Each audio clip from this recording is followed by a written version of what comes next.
Paz, irmãos, bom dia, tudo bem com vocês? Quarto dia do nosso desafio, Minha Bíblia e Eu, e hoje é dia de João, capítulo 4, que eu já li, já meditei, já examinei, e algumas coisas me chamaram a atenção, claro que bem resumidamente aqui para o nosso vídeo não ficar extenso, mas você leia o capítulo 4 de João com calma, medite nele, leia novamente, eu tenho certeza que Deus vai falar poderosamente ao seu coração. Capítulo 4 de João começa já com a história da mulher samaritana, uma história muito conhecida, dessa mulher que estava ali tirando água no poço de Jacó, e Jesus chega e pede água para ela. Ela diz para Jesus: o Senhor não tem como tirar água, e Jesus lá no versículo 10 vai dizer: mulher, se conhecesses o dom de Deus, e quem é que te pede, dá-me de beber, tu lhe pedirias e ele te daria água viva. Então Jesus começa já a dialogar com essa mulher, o que já é estranho para aqueles dias e para aquela mulher, porque uma mulher sozinha e um homem sozinho conversando já não eram bem vistos, quanto mais um judeu e uma samaritana.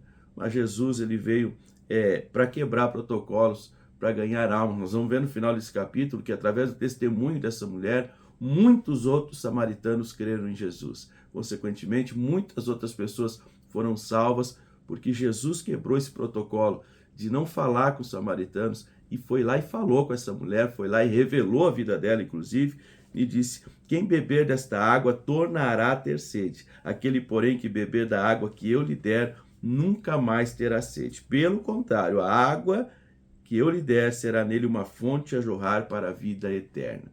Então Jesus estava fazendo essa mulher entender que a água que ela estava tirando do poço, ela ia beber daquela água, ela ia ter sede novamente, ia ter que ir lá buscar água novamente. Mas quando ela entregasse a sua vida para Jesus, falando na nossa linguagem agora, quando ela entregasse a vida dela para Jesus, quando ela abrisse mão do seu orgulho, quando ela abrisse mão daquilo que a impedia de acreditar no Senhor, ela ia receber de uma água que ia jorrar de dentro dela para a vida eterna. Jesus estava falando do Espírito Santo. Jesus estava falando da sua presença dentro de nós. Ainda no capítulo 4, claro, é o que nós estamos lendo hoje, Jesus conversando com a mulher, ele fala sobre a verdadeira adoração. Elas começaram a discutir ali, a mulher começou a falar com ele, dizendo que acreditava em Deus, que cultuava e que adorava a Deus, e ele disse assim: mas vem a hora e já chegou que os verdadeiros adoradores adorarão ao Pai em espírito e em verdade. Ele diz para ela: vocês adoram o que não conhecem, nós adoramos o que nós conhecemos. Adorar em espírito e em verdade é adorar o Deus que você conhece, o Deus que se apresentou para você, o Deus da Bíblia, o Deus de Israel, Jesus, o nosso Salvador. É a Ele que devemos dar toda a honra, é a Ele que devemos dar toda a glória. E Jesus ensina para essa mulher que a verdadeira adoração, ela é em espírito e ela é em verdade. Nós temos que ser verdadeiros enquanto adoramos o Senhor. E para que fique bem entendido, adoração não é um louvor cantado na igreja, adoração é um estilo de vida. Nós temos que ter uma vida que glorifique a Deus, nós temos que ter uma vida que adore a Deus. A Bíblia diz: quer comais, quer bebais, quer façais qualquer outra coisa, façais tudo para a glória de Deus. A adoração é uma vida, a adoração é em espírito e é em verdade. Jesus deixa isso bem claro para ela. Ela fica dizendo: mas uns dizem que a gente adora no monte, outros dizem que a gente adora em outro lugar, outros dizem no templo. E Jesus falou, em outras palavras, não importa o lugar, o que importa é qual o espírito que está em você, se você está adorando em verdade ou não. Então ela entendeu isso. Essa mulher ficou tão admirada com as palavras de Jesus que ela volta para sua casa e ela conta para todo mundo.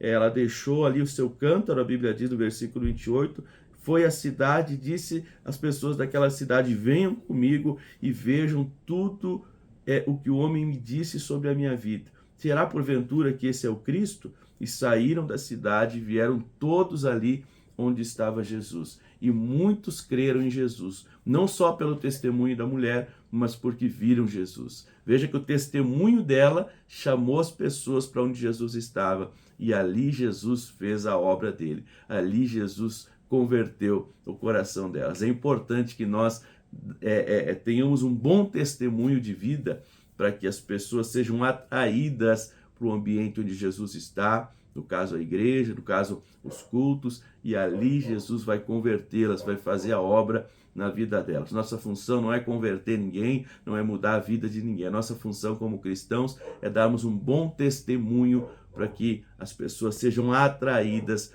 para Jesus.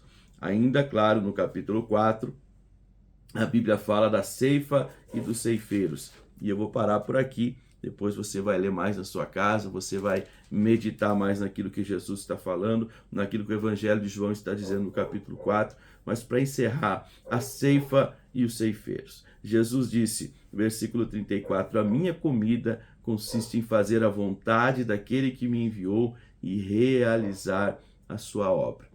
Quando Jesus ele fica falando com a mulher samaritana, ele está sozinho porque os discípulos foram à cidade comprar comida. Quando os discípulos voltam com a comida e querem dar comida para ele, ele fala, minha comida é fazer a vontade daquele que me enviou, é realizar a sua obra.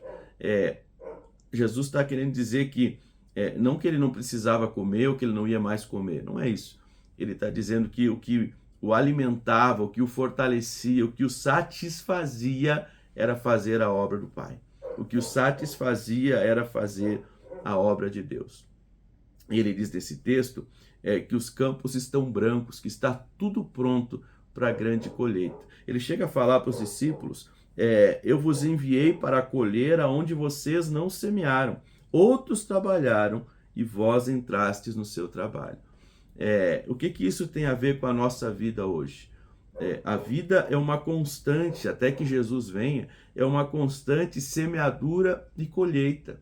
Hoje nós estamos colhendo onde a última geração plantou e nós estamos colhendo. Mas ao mesmo tempo que nós estamos colhendo, eu estou falando de vidas para Jesus, eu estou falando de almas sendo salvas. Ao mesmo tempo que nós estamos colhendo, nós estamos plantando para a próxima geração que vai vir e vai colher também, até que Jesus venha, se é que vai chegar a próxima geração antes que Jesus venha, né?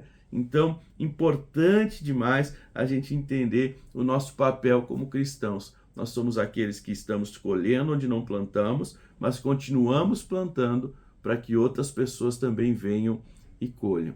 Amém, gente? Então, o capítulo 4 de João, entre essas poucas coisas que eu falei aqui, o vídeo já ficou um pouquinho mais longo que os outros, porque o capítulo 4 tem mais assunto, é mais extenso, mas entre esses assuntos, esses textos aqui, tem muito mais coisas que Deus falou comigo e com certeza vai falar contigo. Então, medite em João no capítulo 4. Esse vídeo eu estou postando aqui no final de maio de 2025. Eu não sei quando que você está assistindo, que hora que você está assistindo, mas eu tenho certeza absoluta que a palavra de Deus não muda. Jesus disse, passarão os céus e a terra, mas as minhas palavras não passarão.